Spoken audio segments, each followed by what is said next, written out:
Michael Chen stood near the main entrance of Riverside Manufacturing, coffee in hand, watching the morning shift arrive. It was a Monday, and like every Monday for the past 12 years, he mentally evaluated each person who walked through those doors. He'd been the operations manager long enough to spot trouble before it even started, or at least that's what he told himself. Today was different, though. Today they had a new hire starting, and Michael wasn't happy about it. The HR department had pushed this one through despite his reservations. They needed bodies on the floor, they said. Production couldn't wait, they said. Michael took another sip of his coffee and checked his watch. 7:58. The new guy was supposed to be here by 8. At exactly 8:03, a young man walked through the entrance looking like he'd just rolled out of bed. Michael's eyes narrowed. The kid was wearing khaki pants that looked like they'd been pulled from the bottom of a laundry basket, wrinkled and slightly too short. His polo shirt had seen better days, the collar worn and the color faded from too many washes. An old backpack hung off one shoulder, the kind high school students carried. Michael guessed he was in his early 20s, but he had this nervous energy that made him seem even younger. "You must be Michael Chen," the young man said, walking up with an uncertain smile. "I'm James Rodriguez. Sorry I'm a couple minutes late. The bus took longer than I expected." The bus, of course. Michael shook his hand, noting the firm grip but sweaty palm.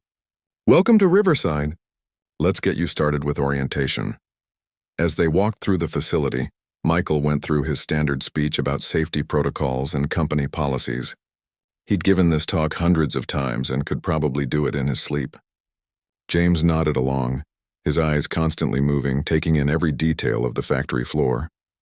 The noise of the machines, the smell of industrial lubricant, the organized chaos of workers moving between stations. "How many machines do you have running here?" James asked, almost shouting over the noise. "We've got 23 on this floor alone," Michael replied. "Why?" "Just curious. I've never seen an operation this big before." Michael suppressed a sigh. "Great. Another one with no real experience." The HR manager had mentioned something about James having worked in manufacturing before, but looking at this kid, Michael seriously doubted it. He probably counted a summer job at a small warehouse as manufacturing experience. They reached the break room where Linda Martinez, the assistant supervisor, was waiting with paperwork. She was Michael's right-hand person, someone who'd been with the company almost as long as he had. She knew how to spot the good workers from the ones who wouldn't last. "Linda, this is James. He'll be starting on the packaging line today." Linda smiled professionally and began walking James through the employee handbook.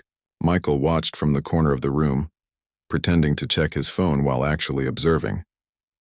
James asked questions about the equipment, about break schedules, about quality control standards. Basic stuff. Stuff that anyone serious about this job should have looked up online before even showing up for the interview. When James asked what type of packaging machine they used on the main line, Michael and Linda exchanged a quick glance. It was the kind of look coworkers share when they're both thinking the same thing. This guy wasn't going to work out. "It's a German model," Linda explained patiently. "You'll learn all about it during training." "Oh, okay. I was just wondering because I've worked with some European equipment before, and they can be pretty particular about maintenance schedules." Michael almost laughed. This kid, who looked like he could barely maintain his own wardrobe, was talking about machinery maintenance schedules. Sure. He'd probably watched some YouTube videos and thought that made him an expert. After the paperwork was done, Michael assigned James to Station 7 on the packaging line. It was entry-level work, repetitive and straightforward. If someone couldn't handle Station 7, they couldn't handle anything in the factory. It was also where Michael sent people he expected to quit within the first month. Better to find out early if someone was serious or just wasting everyone's time. "You'll be working with Tommy and Rachel," Michael explained as they walked to the station. "They'll show you the ropes. Any questions?" James looked at the conveyor belt, at the boxes moving steadily along, at the rhythm of the whole operation. "I think I've got it. Thank you for the opportunity, Mr. Chen. Just do your job and we'll be fine," Michael said, then walked away to deal with actual important matters. Throughout the morning, Michael found himself glancing over at Station 7 more than usual. Not because he was particularly interested in James, but because he was waiting for the inevitable screw-up. New workers always made mistakes on their first day. It was just a matter of when and how bad, but nothing happened. James seemed to be keeping up, following Tommy's instructions, maintaining the pace. Michael felt a small twinge of something, maybe surprise, but he pushed it aside. One morning didn't mean anything. The real test came after a few weeks when the novelty wore off and people showed their true colors. During lunch break, Michael sat in his office reviewing production reports. Through his window, he could see the break room. Most workers clustered in their usual groups, the social dynamics of the factory floor on full display. James sat alone at a corner table, eating a sandwich from a plastic container and reading something on his phone. No effort to socialize, no attempt to make connections. Just another quiet kid who'd probably be gone before anyone bothered learning his name. Linda knocked and entered without waiting, another one of their long-established routines. "So what do you think of the new guy?" Michael leaned back in his chair. "I give him 3 weeks. Maybe 4 if he really needs the money." "That's generous." "I was thinking too." They both chuckled, but there was no meanness in it. Just realism based on years of experience. They'd seen dozens of people come and go, especially in the entry-level positions. The work wasn't glamorous, and young people these days didn't seem to have the staying power that previous generations had. "Did HR mention if they have anyone else in the pipeline?" Michael asked. "I'll check," Linda said. Better to be prepared. As the afternoon shift began, Michael made his rounds through the facility. He prided himself on being visible, on knowing what was happening at every station. When he passed Station 7, he barely glanced at James. In his mind, the kid was already gone. Just another name on a long list of people who'd tried and failed to make it at Riverside Manufacturing. What Michael didn't know, what he couldn't see because he'd already made up his mind, was that James had noticed something during his first day. Something about the way materials were arranged at Station 7. Something about the flow of work that didn't quite make sense. He'd filed it away in his mind, saying nothing, because he was new and didn't want to seem like a know-it-all on his first day. As the 8-hour shift ended and workers began filtering out, James was one of the last to leave. He took one more look at the packaging line, his mind already working on ideas, already seeing possibilities. Then he slung his wrinkled backpack over his shoulder and headed for the bus stop. Back in his office, Michael marked the date in his calendar. 3 weeks from today, he told himself. That's when he'd start looking for James's replacement. It was nothing personal. It was just how things worked. Some people had what it took and some people didn't. And Michael Chen could always tell the difference within the first day. Or so he thought. 3 weeks passed, and Michael had completely forgotten about his mental deadline for James. Not because James had impressed him, but because he simply hadn't thought about him at all. When you manage 60 employees across 2 shifts, one quiet worker on the packaging line doesn't exactly demand your attention. James had become invisible. Just another body keeping Station 7 running. Michael's days were consumed with the usual chaos of factory management. A shipment of raw materials arrived late from their supplier in Ohio, throwing off the entire production schedule. The corporate office wanted detailed reports on efficiency metrics by Friday. 2 experienced workers on the morning shift had called in sick with the flu, and Michael had to juggle people around to cover the gaps. By the time he went home each night, his head was pounding and his patience was worn thin. It was Linda who first noticed something odd during one of their weekly check-ins. She sat across from Michael's desk with her laptop open, scrolling through the production data. "Have you looked at the packaging line numbers lately?" she asked. Michael barely glanced up from the email he was typing. "Should I be worried?" "Actually, no. That's what's strange. The error rate has dropped." Now she had his attention. Michael stopped typing and looked at her. "Dropped by how much?" 15% over the last 3 weeks. I thought maybe it was just a fluke at first, but it's been consistent." Michael frowned. A 15% reduction in errors was significant. That meant fewer damaged products, less waste, and better efficiency overall. "Did you change something? New training procedure?" Linda shook her head. "Not that I'm aware of. I thought maybe you'd implemented something new." They both sat there for a moment, puzzled. Good news was still news, and in manufacturing, unexplained improvements could be just as concerning as unexplained problems. You wanted to know what was working so you could replicate it elsewhere. "I'll look into it," Michael said, making a mental note that promptly got buried under 17 other mental notes. 2 days later, another anomaly appeared. The conveyor system that fed materials to the packaging line had been jamming regularly for months. It wasn't a major issue, just annoying. 15 minutes here, 20 minutes there, while maintenance came to clear whatever had gotten stuck. Everyone had accepted it as part of the normal routine. Machines break down. That's just how it is, except it had stopped happening. Michael only realized this when Tommy, one of the senior workers on the packaging line, mentioned it in passing during a floor walk. "Haven't had to call maintenance for the conveyor in almost 2 weeks now," Tommy said cheerfully. "Whatever they did, it's working great." Michael made a note to thank the maintenance team for finally fixing the issue. But when he checked with their maintenance supervisor later that afternoon, the guy looked confused. "We haven't touched that conveyor in over a month," he said. "Been meaning to, but we've been swamped with the cooling system issues in Building B. So nobody from your team has worked on it?" "Nope. If it's running smooth now, that's news to me." Michael let it go. Maybe the problem had just resolved itself somehow. Machines could be weird like that sometimes. He had bigger things to worry about anyway. The real surprise came at the end of the month when Michael was reviewing the productivity reports before sending them to corporate. The afternoon shift, which had always lagged behind the morning shift in terms of output, had suddenly caught up. In fact, they'd exceeded their targets 3 times in the past 4 weeks. This wasn't a small thing. The afternoon shift had been the weaker performer for as long as Michael had worked there. He'd tried different approaches over the years, switched supervisors, adjusted break times, even changed the lighting. Nothing had made a significant difference. Workers were just more tired in the afternoon. That was the general wisdom. But now the numbers told a different story. Michael pulled up the detailed breakdown, looking at each station individually. Station 7 and the surrounding areas showed the most dramatic improvement. He made a note to ask Linda about it during their next meeting. That evening, Michael stayed late to finish some paperwork. The afternoon shift had ended, and the factory floor was quiet except for the night maintenance crew.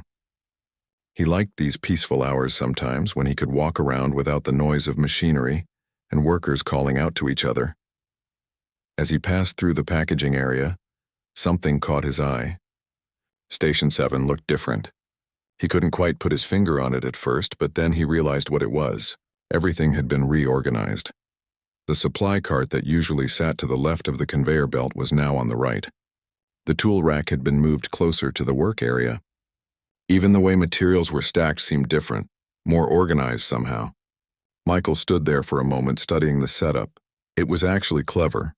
The new arrangement meant workers didn't have to walk as far to grab supplies. The tools they needed most often were now within arm's reach. The whole flow of movement had been streamlined. Michael had been managing this floor for 12 years and he'd never thought to arrange it this way. He felt a strange mix of emotions, impressed by the efficiency of it, but also slightly annoyed that someone had made changes without asking permission. This was his floor, his operation. Changes were supposed to go through him. The next morning, Michael pulled Linda aside before the shift started. "Who reorganized Station 7? Linda looked surprised by the question. "I have no idea." "When did that happen?" "Looks recent." "Can you find out who did it?" "Sure, I'll ask around." Michael went about his day, but the question nagged at him. It wasn't just that someone had made unauthorized changes. It was that whoever did it had genuinely improved things. That took knowledge and thought. You couldn't just randomly move stuff around and expect better results. By lunchtime, Linda came back with an answer. She found Michael in his office, a bemused expression on her face. "It was James," she said. "You know, the new kid on Station 7. Michael looked up from his computer. "The one who started a few weeks ago?" "The quiet one?" "That's him. Apparently he's been coming in during his lunch breaks and making little adjustments. Tommy said James mentioned something about the workflow being inefficient, so he thought he'd try reorganizing it." "During his lunch break?"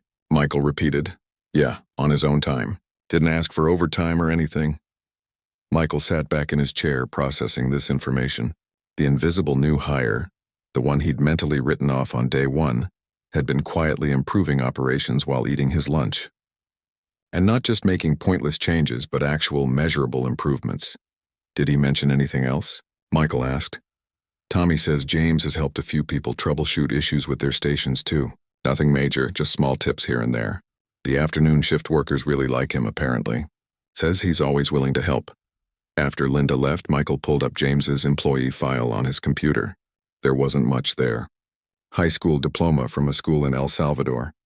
Current address in the cheaper part of town, probably a small apartment. Emergency contact was his mother. No college degree listed. though there was a note that he'd mentioned being enrolled in night classes during the interview. Michael closed the file and stared at his desk. He tried to remember what James looked like beyond that first impression of wrinkled clothes and nervous energy. He'd probably walked past the guy 100 times in the past few weeks and never really looked at him. The factory floor was visible through his office window. Somewhere down there at Station 7, James was probably working right now, keeping his head down, doing his job and apparently making things better without anyone noticing. Michael had always prided himself on knowing his people, on understanding who had potential and who didn't. It was one of his strengths as a manager. At least that's what he'd always told himself. But looking at those production reports, at those improved numbers that he'd almost missed, Michael felt something uncomfortable settle in his chest. It might have been doubt. Or maybe it was the first hint that he didn't know his people quite as well as he thought he did. He grabbed his coffee mug and headed down to the floor, not to check on James specifically, just to do his usual rounds.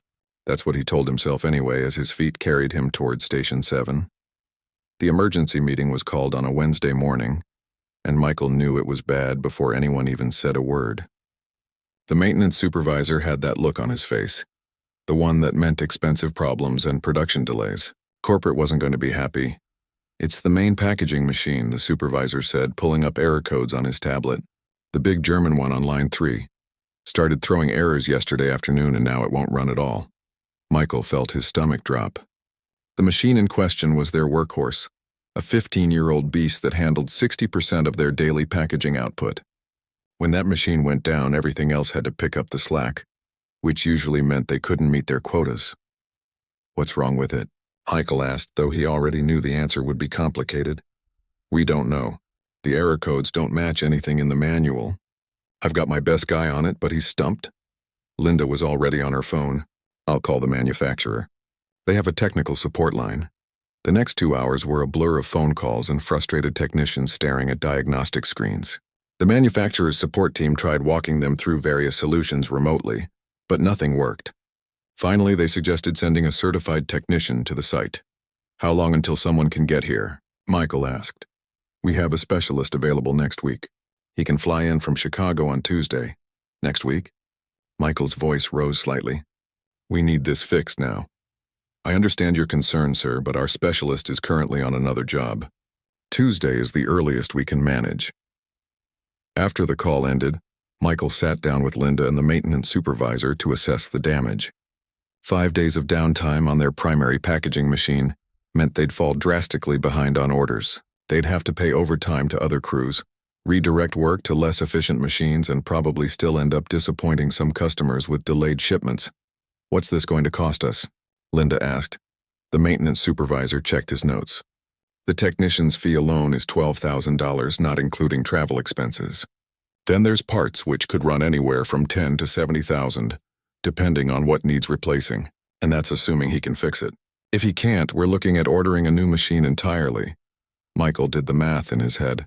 Between the repair costs and the lost production, they were looking at a 6-figure problem. Corporate was definitely not going to be happy. "Let's write up a status report," he said tiredly. "I need to call the regional manager before he hears about it from someone else." The rest of the day was a nightmare of contingency planning and damage control.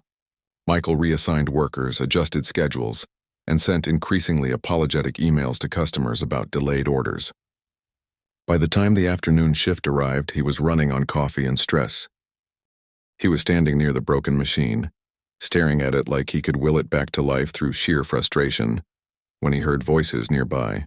2 workers from the packaging line were taking their break, sitting on some crates about 20 feet away. They didn't realize Michael was there, hidden behind the bulk of the machine. "Man, this is going to mess up everyone's overtime," one of them said. "I know, right? My kid's got a field trip next month I was saving up for." There was a pause, then the second voice spoke again. Michael recognized it as James, though he still couldn't quite picture the young man's face clearly. "I think I might know what's wrong with it," James said quietly. "Yeah? You a mechanic now?"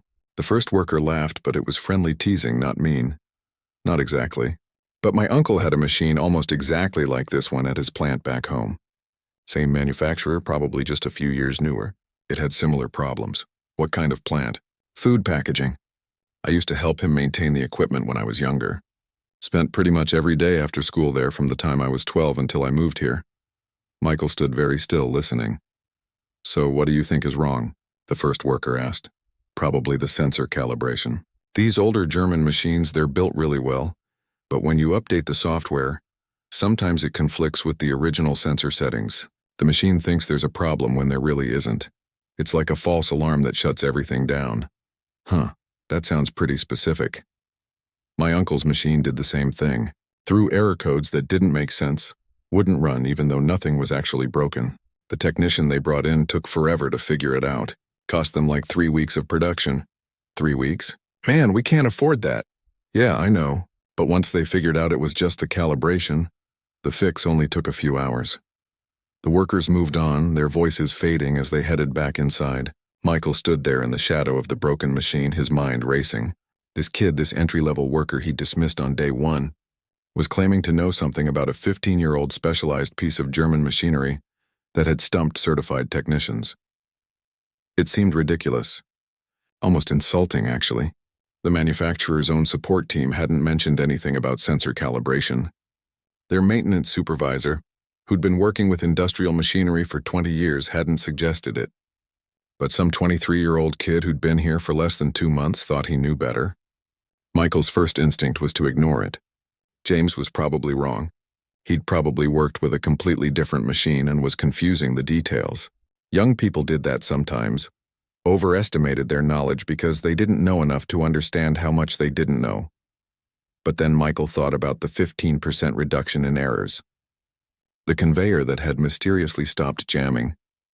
The improved workflow at Station 7. All the little things that had been happening quietly while he wasn't paying attention. He walked back to his office and spent the next hour trying to focus on other work. But his mind kept drifting back to that conversation. 3 weeks of downtime at his uncle's plant. They were looking at possibly a week or more themselves. The costs were already catastrophic and they'd only been down for a day. What if James was right? What if it really was something simple like sensor calibration, and they were about to waste a week and tens of thousands of dollars waiting for a specialist who would eventually figure out what this kid already knew? But what if James was wrong? What if Michael listened to him, tried whatever he was suggesting and made things worse? Michael would look like a fool. He'd look desperate, taking advice from an entry-level employee instead of following proper procedures and waiting for certified professionals. Pride and pragmatism went to war in his head. Pride was loud and insistent. He was the operations manager. He had 12 years of experience. He knew how to handle situations like this. Following proper protocols, relying on experts, that's what professionals did. But pragmatism whispered about those production numbers, about the unexplained improvements, about the fact that sometimes the right answer came from unexpected places. Michael looked at the clock. It was nearly 5. The afternoon shift would be ending soon. If he was going to do this, if he was going to actually consider taking advice from James, he needed to do it now before he lost his nerve or talked himself out of it. He stood up, straightened his shirt, and headed toward the door. His pride was screaming at him the entire walk to the packaging line. This was a mistake. He was being desperate. People would think he was losing his edge if word got around that he was consulting entry-level workers about complex machinery problems. But his feet kept moving anyway, carrying him toward Station 7, where James was probably finishing up his shift, completely unaware that he'd been overheard, or that his offhand comment to a coworker was about to become Michael's unlikely gamble on solving any $80,000 problem. Michael spotted him near the time clock, that same worn backpack slung over his shoulder. He still looked young, still had that uncertain energy about him. For just a moment, Michael hesitated. Then he thought about those error codes, about Tuesday being 5 days away, about the regional manager's reaction when he saw the financial impact report. "James," Michael called out, his voice more uncertain than he wanted it to be. "You got a minute? I need to talk to you about something." James turned around, surprise written all over his face. "Me? Sure, Mr. Chen. Is everything okay?" Michael gestured toward his office, and they walked in silence across the factory floor. Several workers glanced their way, curious. It wasn't every day that the operations manager personally called someone into his office, especially not someone as quiet and new as James. Michael could feel his pride still fighting him with every step. telling him this was a bad idea. Once they were in the office with the door closed, Michael sat down behind his desk. James remained standing, his backpack still on his shoulder, looking nervous. Michael realized he was making the kid uncomfortable and motioned to the chair. "Sit down. You're not in trouble." James sat, but he didn't relax. "Okay, what did you need to talk about?" Michael took a breath. This was harder than he'd expected. "I overheard you talking to Tommy earlier. About the packaging machine. About your uncle's plant in El Salvador." Understanding dawned on James's face, followed quickly by embarrassment. "Oh yeah, I'm sorry if I was speaking out of turn. I know I'm still pretty new here and I didn't mean to act like I know more than the maintenance team or anything." "That's not why I called you in here," Michael said. He paused, choosing his words carefully. "Linda mentioned you've been making some changes around Station 7, reorganizing things during your lunch breaks." "I hope that's okay," James said quickly. "I noticed some inefficiencies and thought maybe I could help. I should have asked permission first. I can put everything back the way it was. No, the changes are good." "That's the thing," Michael leaned forward. "The error rate on your line has dropped 15% since you started. The afternoon shift is exceeding targets for the first time in years. And that conveyor that used to jam constantly hasn't had a problem in weeks." James looked genuinely surprised. "I just made some small adjustments. I didn't think anyone had noticed. We noticed the results. We just didn't realize you were the reason behind them." Michael drummed his fingers on the desk. "So when I overheard you talking about that machine, about your uncle's plant, I figured maybe I should listen. Tell me more about your experience." For the next 20 minutes, James talked and Michael listened. Really listened. Maybe for the first time since James had started working there. James had grown up in his uncle's food packaging plant in El Salvador. His father had died when he was young, and his uncle had given his mother a job in the office. James would go there after school every day, and instead of doing homework in the break room, he'd wander the floor, fascinated by the machines. His uncle's maintenance supervisor, an older man named Roberto, had taken James under his wing. "Roberto taught me everything," James said, his face lighting up as he talked about it.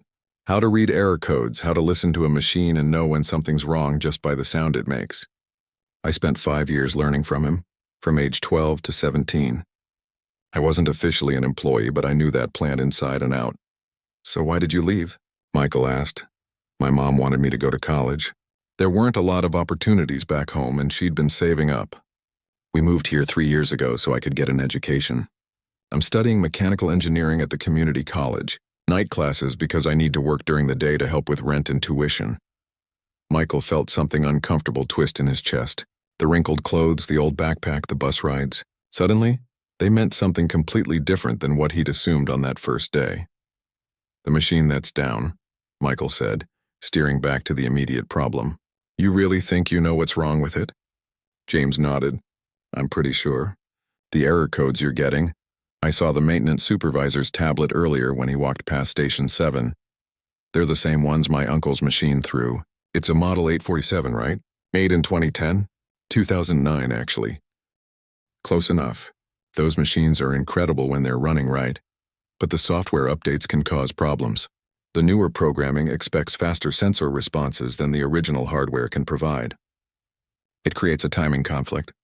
The machine shuts down because it thinks something's wrong. But really it's just a miscommunication between the old sensors and the new software." Michael studied James's face. The nervousness was gone now, replaced by confidence. This was someone who knew what he was talking about. "And the fix? You need to recalibrate the sensors to work with the updated software parameters. It's kind of technical, but it's not complicated once you know what you're doing. Roberto and I did it on my uncle's machine. Took us about 4 hours. 4 hours, Michael repeated. They were looking at possibly 2 weeks of downtime waiting for parts and specialists. And if you're wrong? If we try this and it makes things worse?" James met his eyes directly. "Then I'm wrong and you can fire me if you want. But Mr. Chen, I'm not wrong. I know this machine. I know these error codes. I spent hundreds of hours working on equipment just like this." Michael sat back in his chair. This was the moment. Either he trusted James and potentially saved the company a massive amount of money and time, or he played it safe, followed the standard procedures, and waited for the certified technician next week. "Okay," Michael heard himself say. "Let's give it a shot." Relief washed over James's face. "Really, you're going to let me try?" "Not alone. I'll call our maintenance supervisor back in. You'll work with him and explain what needs to be done. If he thinks it's too risky, we stop. Deal? Deal. Thank you, Mr. Chen. I promise I won't let you down. An hour later, Michael stood with Linda and a small group of technicians around the silent machine. James was explaining his theory to the maintenance supervisor, using technical terms that Michael only half understood. The supervisor, a skeptical-looking man named Rick who'd been with the company for 20 years, listened with his arms crossed. That's actually not a bad theory, Rick admitted after James finished. I've heard of timing conflicts like that, but I've never dealt with one personally. You really think you can recalibrate the sensors? I've done it before, James said. Can I show you? What happened next was like watching someone speak a language Michael didn't know. James moved around the machine with confidence, pointing out specific components, explaining signal pathways and response times. He borrowed Rick's tablet and pulled up diagnostic screens that showed the timing discrepancies he'd described. Rick's skepticism gradually transformed into interest, then into something that looked like respect. Kid knows his stuff, he muttered to Michael at one point. The actual work took 3.5 hours. Michael stayed the entire time, watching as James and Rick worked together, adjusting settings, testing responses, running diagnostics. Other workers who'd stayed late gathered around, word having spread that something interesting was happening. Tommy from Station 7 stood next to Michael. I told you James was smart, he said. None of us were surprised when we heard he might fix the machine. You weren't? Michael asked. Nah, he's been helping people with equipment issues for weeks. Always knows exactly what's wrong and how to fix it. We figured someone in management would notice eventually. Michael didn't respond. He was too busy feeling like an idiot. Everyone on the floor had apparently recognized James's talent weeks ago. Everyone except the one person whose job it was to notice these things. Okay, James called out, his voice pulling Michael from his thoughts. Let's try starting it up. The machine hummed to life, its familiar sounds filling the air. No error codes flashed on the screen. No warning lights. Just smooth, normal operation. A cheer went up from the workers who'd gathered to watch. Rick clapped James on the shoulder. Outstanding work, seriously. Where did you learn to do that? My uncle's plant, James said, smiling. And from a really patient maintenance supervisor who let a curious kid ask a million questions. Michael walked over to where James stood by the now functioning machine. The young man looked tired but happy, a smudge of grease on his cheek and his hair sticking up in odd directions. James, Michael said, and the noise around them quieted. Can you come to my office tomorrow morning? Before your shift starts. The happiness drained from James's face. Did I do something wrong? No, Michael said. You did something very right. We need to talk about your future here at Riverside. As the small crowd dispersed and people headed home, Michael stayed behind, looking at the machine that had nearly cost them 6 figures and 2 weeks of production, fixed in less than 4 hours by a kid in wrinkled khakis whom he'd written off on day one. The uncomfortable feeling in Michael's chest was growing harder to ignore. It had a name now, and that name was shame. James arrived at Michael's office 15 minutes early the next morning. Michael could see him through the window, sitting on the bench outside, nervously checking his phone. Despite Michael's assurance yesterday that James had done nothing wrong, the young man clearly wasn't convinced. Nobody liked being called to the boss's office, even for good reasons. Michael had spent most of the previous night thinking. Not about the machine or the money they'd saved, though that was significant. He'd been thinking about himself, about the kind of manager he thought he was versus the kind of manager he actually had been. The gap between those two things was wider than he'd wanted to admit. He opened the door. Come on in, James. James walked in carrying that same worn backpack, looking exactly like he had on his first day. Except now Michael saw something different. He saw someone who'd been working full-time while going to school at night. Someone who spent his lunch breaks improving workflows instead of scrolling through his phone. Someone who'd been raised in a factory, learning skills most engineers only read about in textbooks. Have a seat, Michael said, closing the door behind them. James sat down, his hands folded in his lap. Mr. Chen, I really appreciate you giving me the chance to work on that machine yesterday. I hope I didn't overstep or make anyone uncomfortable. James, Michael interrupted gently. You saved this company somewhere between $80,000 and $100,000. You turned what could have been 2 weeks of disaster into a 4-hour fix. Why would I be upset about that? I don't know. I'm still pretty new here and I know how things work. There's a hierarchy. I'm at the bottom of it. Michael leaned back in his chair. That's actually what I wanted to talk to you about. I'm offering you a promotion. Junior maintenance technician, effective immediately. It comes with a significant raise and different responsibilities. You'd be working directly with Rick and his team on machinery maintenance and troubleshooting. James's eyes went wide. Are you serious? Completely serious. You've proven you have the skills and knowledge we need. But there's something else. Michael opened a folder on his desk. We have a tuition assistance program for employees pursuing relevant degrees. It's not advertised much because, frankly, not many people take advantage of it. But you qualify. The company will cover 75% of your tuition costs for your engineering degree. For a moment, James didn't say anything. He just stared at Michael like he wasn't sure he'd heard correctly. Then his eyes got a little shiny and he looked down at his hands. I don't know what to say, James said quietly. This would change everything. I've been taking 1 or 2 classes a semester because that's all I could afford. With this, I could take a full course load. I could actually finish my degree in a reasonable time. You deserve it, Michael said. Then he took a breath. But before you accept, I need to apologize to you. James looked up, confused. Apologize? For what? For judging you before I knew you. For seeing wrinkled pants and an old backpack and deciding you weren't worth my attention. For walking past you every day for 2 months and never once asking about your background or your skills. For being so convinced I could read people that I completely missed what was right in front of me. The words came easier than Michael had expected, maybe because they were true, and the truth had been sitting heavy on his chest since yesterday. You were working during your lunch breaks to improve our operations, Michael continued. You were helping other workers solve problems. You were making this entire facility better, and I didn't notice because I'd already decided what kind of employee you were on your first day. That's on me, and I'm sorry. James was quiet for a moment. When he spoke, his voice was thoughtful. Mr. Chen, can I be honest with you? Please. I knew you'd written me off. I could tell from day one. The way you looked at me.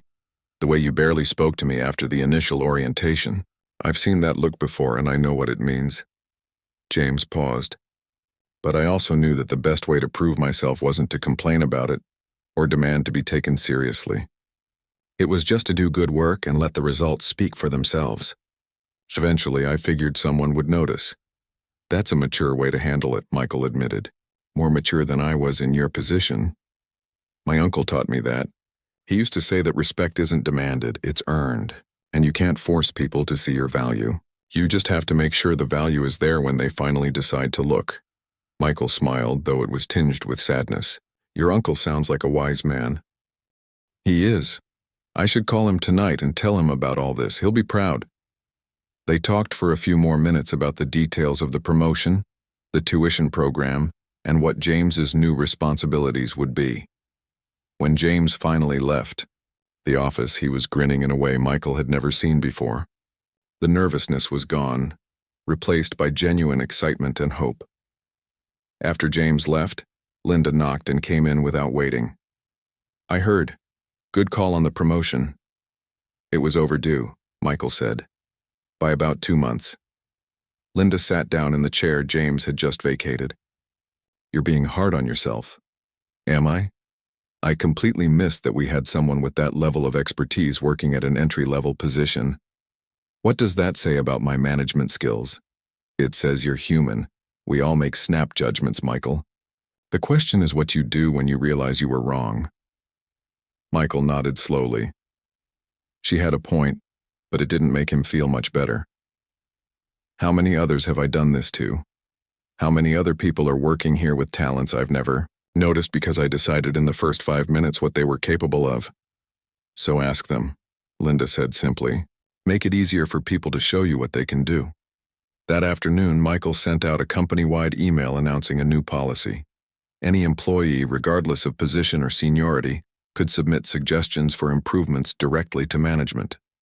There would be a simple online form, no approval from supervisors needed, no bureaucratic hoops to jump through.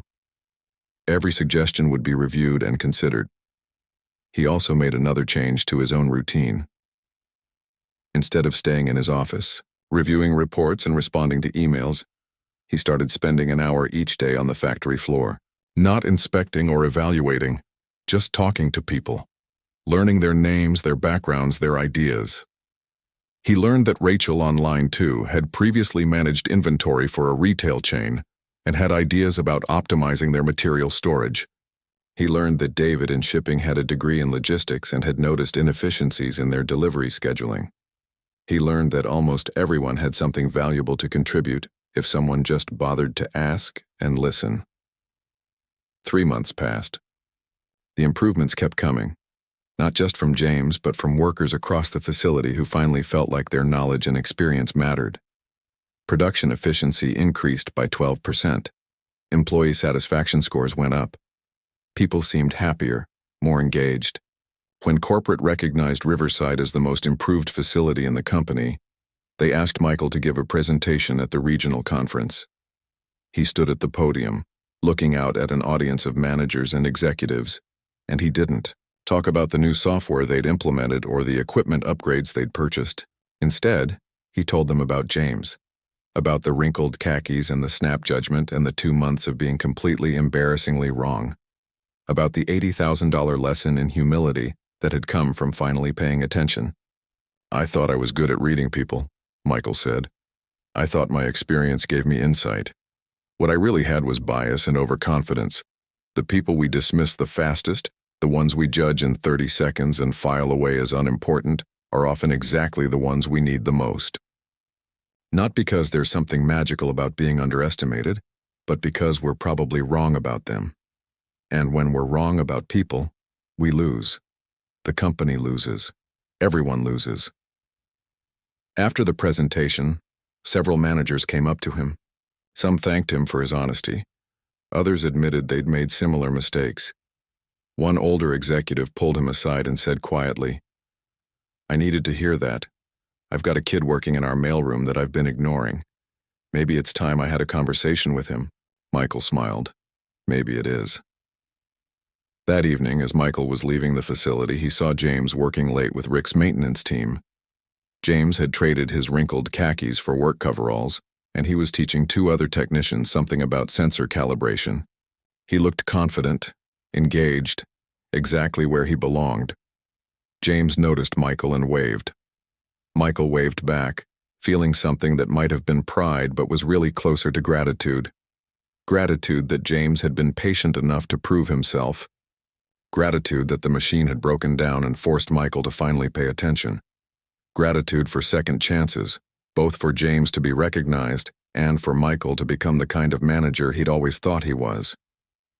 As he walked to his car, Michael made himself a promise.